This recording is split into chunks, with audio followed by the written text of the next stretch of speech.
It is really hard, especially in children, because symptoms are what child does not have either a fever, sore throat, or a snuffly nose, really. So we're taking extra precautions, and we treat any sort of suspicion as a positive until tested otherwise.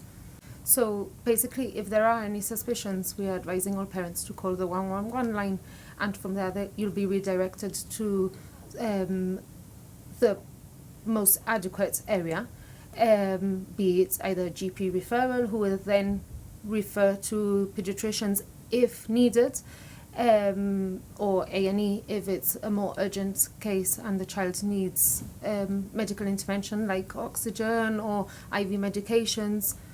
Having children who are feeling unwell is a very stressful time for parents. I've heard this said, so I think I can repeat it. Is it a blessing that COVID-19 does not appear to pose a significant threat to children? They're not really the ones who are most at risk, are they? So studies show that children are the ones that are less at risk, as long as they don't have any underlying conditions.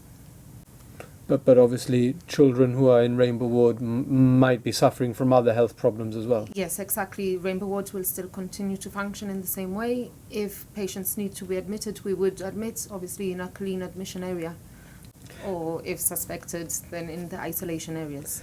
And to state the obvious, why is it so important to have those clean and dirty areas? So basically to avoid any cross-contamination, every morning I designate a clean and a dirty team, so the nurses will not mix with different patients that we might have admitted, and my staff are more than competent and very confident in PPE procedures and That's with the equipment. Protective equipment. Yeah, right? protective equipment, and any other additional mechanical sort of equipment that we may need to use if we need to use them.